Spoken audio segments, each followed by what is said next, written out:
Muhammad.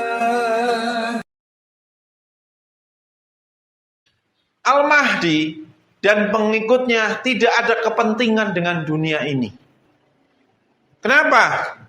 Di dalam sebuah hadis riwayat Ibnu Majah nomor 4073 bahwa Nabi SAW bersabda, akan ada pada umatku Al-Mahdi jika dipendekkan hidupnya bersama kalian maka menjadi 7 tahun, dan jika tidak maka menjadi 9 tahun.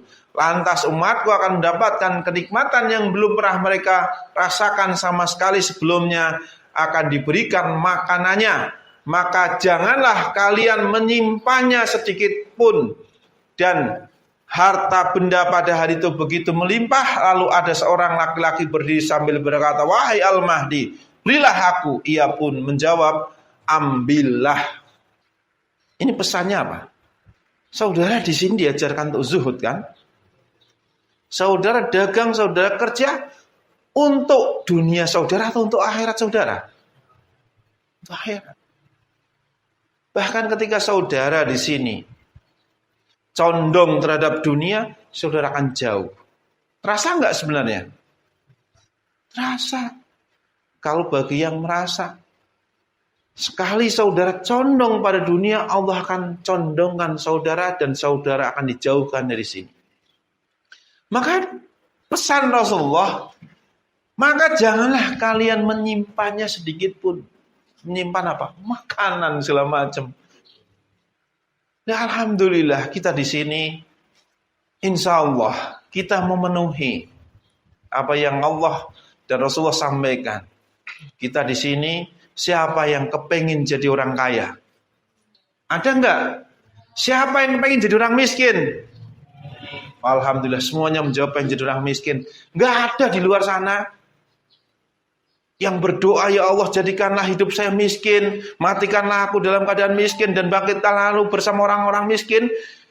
Itu doa Nabi yang buat diolok-olok orang luar. Kita hari ini benar-benar menguswah, mencontoh Rasulullah, ittiba pada Rasulnya. Semoga Allah menolong kita. Amin. Terus di dalam sebuah hadis yang lain riwayat Al-Hakim dan Ibnu Majah, ketika kami sedang berada bersama-sama Rasulullah SAW, tiba-tiba datang sekumpulan putra dari Bani Hashim. Bani Hashim itu siapa? Saudara-saudaranya Rasulullah sendiri kan?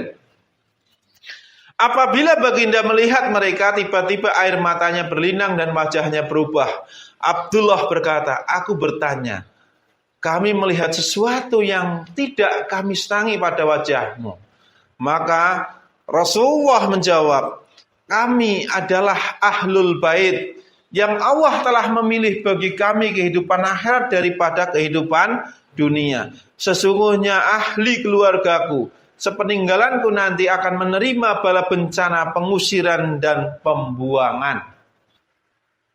Ahlul bait yang diterangkan oleh Rasulullah, ahlul bait yang dipilihkan oleh Allah akhirat daripada dunia.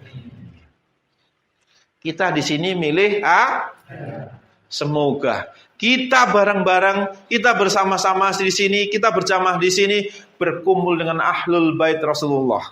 Amin. Sehingga datanglah suatu kaum dari arah timur yang membawa panji-panji hitam. Mereka meminta kebaikan tapi tidak diberikannya. Lalu mereka berjuang dan menang. Lalu diberikan apa yang mereka minta itu tapi mereka tidak menerimanya. Sehingga mereka menyerahkan kepemimpinan itu kepada salah seorang lelaki dari ahlul keluargaku, Al-Mahdi. Dia lalu memenuhi dengannya, berbuat adil seperti sebelumnya yang dipenuhi dengan kezaliman. Barang siapa di antara kamu semuanya yang menjumpai hal-hal tersebut, hendaklah dia mendatangi mereka walaupun terpaksa merangkak di atas salju. Di awal kita bahas, andai kiamat ini tinggal sehari, maka Allah akan panjangkan.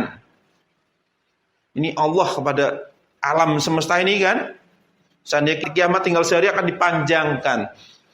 Ini Rasulullah menggambarkan, andai saudara melihat kedatangan Al-Mahdi, datangilah walaupun harus merangkak di atas, walaupun saudara harus mati.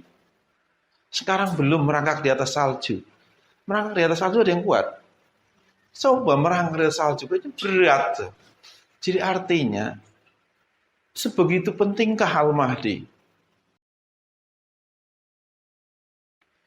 Al-Mahdi dan pengikutnya memiliki sifat zuhud terhadap dunia ini.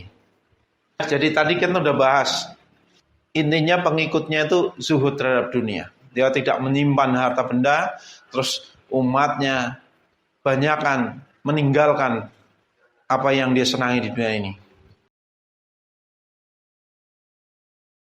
Al-Mahdi membawa jawaban dari setiap perselisihan. Maka di dalam sebuah hadis riwayat Ibnu Majah diterangkan akan terpecah umatku menjadi 73 firqah, hanya satu ke surga dan 70 ke neraka. Bagi dia ditanya siapakah mereka, Rasulullah menjawab Al-Jamaah. Al-Jamaah ini siapa? Ternyata ya Al-Mahdi diutus saat umat Islam terpecah belah menjadi 70-an golongan. Maka saya yakin jamaah tersebut adalah jamaahnya Al-Mahdi. Terus dalam sebuah hadis riwayat Ahmad, aku kabarkan berita gembira mengenai Al-Mahdi yang diutus Allah ke tengah umatku ketika banyak terjadi perselisihan antar manusia dan gempa-gempa. Ia akan memenuhi bumi dengan keadilan dan kejujuran sebagaimana sebelumnya dipenuhi dengan kesewenang-wenangan dan kezaliman. Nah, ternyata Al-Mahdi itu membawa petunjuk untuk mengatasi ini semua. Agar tidak ada kesewenang-wenangan, agar tidak ada kezaliman, agar tidak ada penindasan, agar tidak ada perselisihan. Maka yang pastinya Al-Mahdi mampu memberi jawaban dari setiap perselisihan, dari setiap keadaan. Maka di dalam Quran surat Al-Baqarah ayat 213 juga diterangkan. Ini menjadi sunatullah. Ketika manusia terjadi perselisihan, itulah menjadi sebab-sebab Allah mengutus Nabi dan Rasul.